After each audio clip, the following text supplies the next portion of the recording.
Yeah, it's middle March. We're getting ready to try out some of the Black Widow on this project behind me. It's Blackfin 29. It's been totally redone. As you can see, if you look at the substrate, we went ahead and prepared it by board file on the entire bottom paint, existing bottom paint that was there.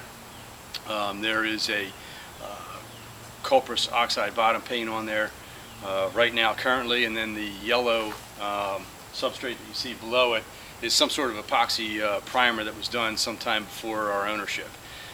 So what we've done is we've sanded that down with a 40 grit. We're going to keep on going from here. We're going to fill out some of the local dings and bad spots in the substrate, and we're going to fill those with an epoxy primer or epoxy putty.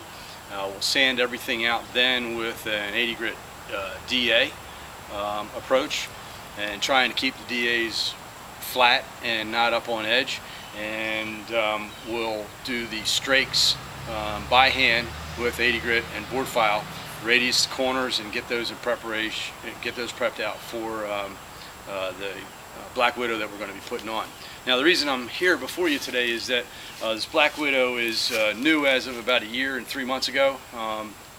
Been on the market now enough to where we're getting some results back, and after seeing some of the results from some friends of mine that have it on their boats, we're noticing that the burmishability of this paint is pretty good.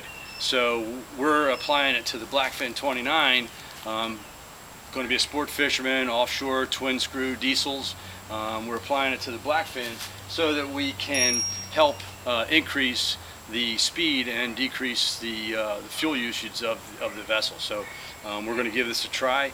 Thanks to our local representatives, Travis and Tim, with Pettit Paints. They gave this to us on a trial basis to see and play around with it. And what we're going to do is we're going to take this paint, we're going to apply probably somewhere between 3 to 4 coats. And then what we'll do is we'll wet sand it out with a 400, 600, and then we'll buff that out. That's our plan right now. If that changes, we'll let y'all know. But right now, we're going to start with a 400, try and get some of the orange peel out, even though I heard this stuff, sprays incredibly well. And we're going to take and wet sand it down to a 400 grit, get some of the orange peel off, hit it with a 600 to get 400 grit scratches out, and then we'll go ahead and put some buffing compound on there and buff this out and get it burnished to where you'll see, obviously you'll see yourself in it. It'll be like a mirror-like finish. We're going to record all the results of the work that we've done and the bottom paints of what our old speeds used to be, what our new speeds are now. We'll get those online to everybody and let them see what's happened. But mainly, this is just here for informing you of the process we're taking. So, there's no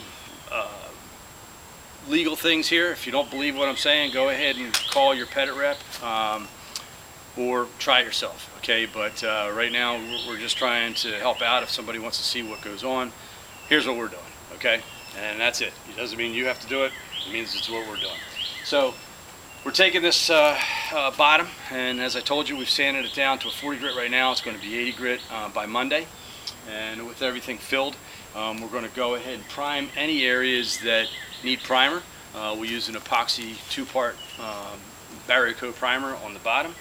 We'll sand that again with an 80 grit, and it'll just be spot primed. As you can see, there's not a lot of white areas on white meaning gel coat on the vessel, but it's mostly covered with a 2-part epoxy primer already. But where we went through or where we're putting new putties on, we want to make sure that we get that primed prior to our bottom paint application. So the things that I notice with the Black Widow that are different right now is that it has a 4-part slickening system, okay?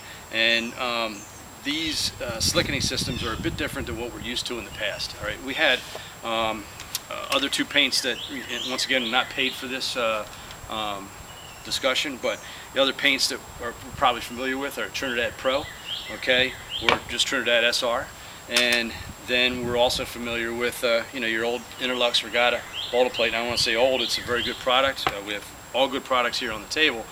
but they're different products. This product, the Regatta Balta-Plate, is also, I say Interlux Regatta Balta-Plate, or Balta-Plate. This is also burnishable. Trinidad, in fact, is burnishable and has been burnished.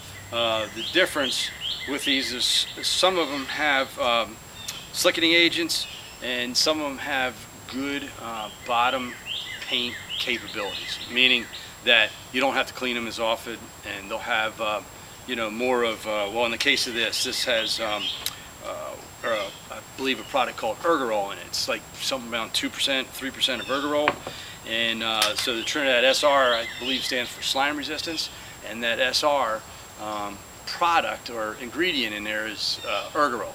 Now, I heard rumors that the Ergorol was not approved by EPA anymore and it was moving out. Don't know if that's true or not. It's so, check up on that and see, but that's what it used to have in it. Whereas the Regatta Balta-Plate, I think, is just more of a product that uses the copper anti-fouling capabilities, and it resists barnacles and algae and slime by using them. So both these products, or all three of these products, are good products from what I heard. I haven't used the Black Widow yet, but these two have a long history of what they can do good and what they don't do. So we'll leave that aside. Now, in terms of the Black Widow, it has a molybdenum disulfide in it. It has a PTFE, it has a graphite, and it also, I believe, has a silicone in it. So it's got some slickeners in there that are, I think, going to be good products. And we're going to find out. We'll show you this whole process from start to finish. This product is a tad lighter. That's one of the things that I'm noticing with it. It's a tad lighter than your copper-based paints. The other thing that I've noticed from just getting cans of paint is on the top, it specifically says, attention, apply this product in thin coats only. When using a roller, use no greater than 3/16 nap. Follow dry times on label. Well, we all know to follow the dry times on label. Hopefully everybody's doing that. Hopefully everybody's sticking to the temperature constraints that you have. But in terms of the warning of apply thin coats, we're going to take that to heart, and we're going to definitely keep to their, I believe it's a 3 mil wet and a 2 mil, it's a 3.1 mil wet recommended thickness and a 2 mil wet. So we're going to keep to that. Some of the differences, obviously, I think the Petit Trinidad is a 3.5 mil wet and a 2 mil dry, I believe, and you can check on me on that. And then I believe the Interlux, the Balta-Plate, I think that's a higher wet. Where did I see that? It's 2 mils dry, 5.3 mils wet. That's all for the data sheets that I'm seeing here in front of me. So I'm not, they may change by the time you look at it, but that's the difference that I can see. The other thing that is notable that stands out to me versus the Petit Trinidad and the Petit Black Widow are the application temperatures. Black Widow has a 50-degree minimum threshold, whereas the Petit Trinidad Pro has a 40-degree minimum temperature.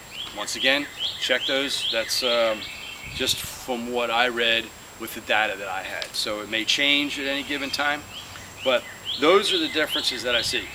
The application that we're going to do with the Black Widow, and that we do mainly, we do 95% application done by spray.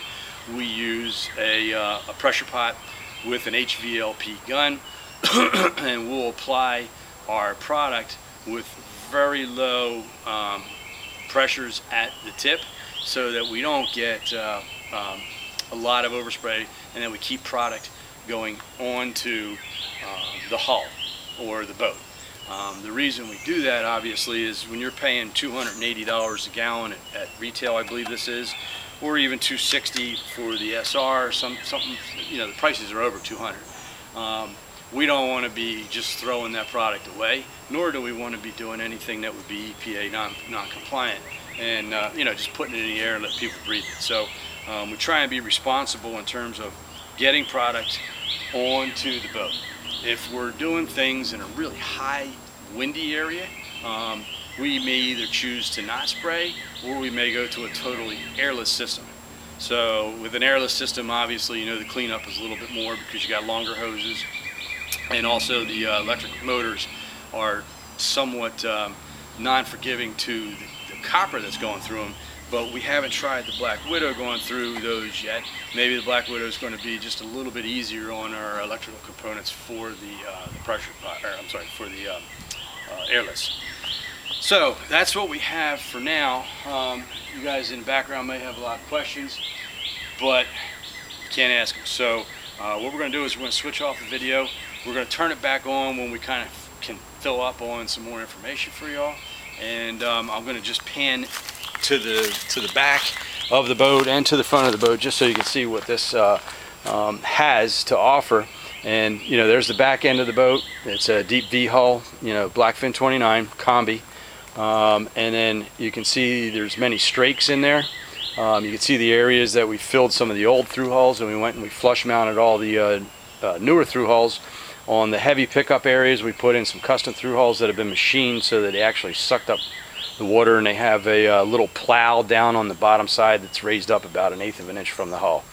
So this boat has 3 strakes. 2 of them, I should say, one of them is full. One of them is 3/4, and the other one is about 1/2, starting from the bow. It also has a centerline strake down the actual center line of the boat, or the rounded portion of the center line, and that is about 2 inches wide. So it's more of a tracking strake than anything else. And we're going to have a good feedback on this boat in regards to the Black Widow, because if you look back here, you'll see that the shafts are actually stainless steel, okay, or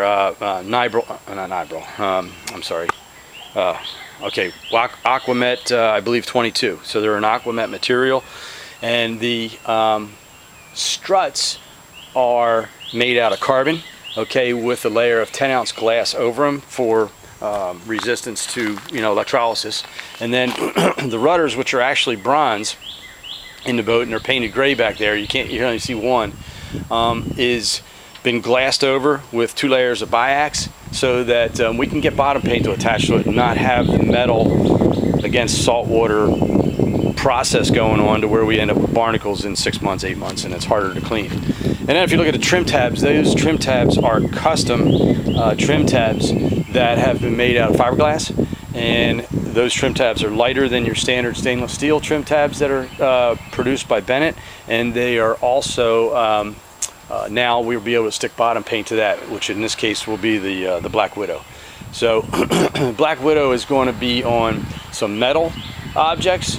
It's going to be on some of the depth sounder transducers where we're allowed to put it on them. And then it's also going to be on the rudder, which is glassed over, the trim tabs, and the through hulls. Okay, so back over here, you know, we're going to have 5 through hulls total in this boat. There's 2 engine pickups. There's an air conditioned pickup. There is a head pickup, and then there's the head exhaust. So in this boat, we'll have those metal areas that can be tested also to see what the performance is on metal versus fiberglass versus carbon, and we'll get the feedback in saltwater. And then down the road, this vessel's going to be, I'm going to come out in front to you, the vessel's going to be going to freshwater also. So we'll get a good test on the freshwater coming down the Mississippi, not this year, but next year. But it'll be on the same bottom, so we'll be able to get feedback to Pettit so that they can either make the product better, make it whatever they need to do. It's just going to be direct feedback to the Pettit guys so they can go any direction they want to go with it. I'm sure they'll have questions also. So at this point, I think we'll continue on with our sign-off, and that's it. Once again, it's the middle of March in Florida and beautiful weather.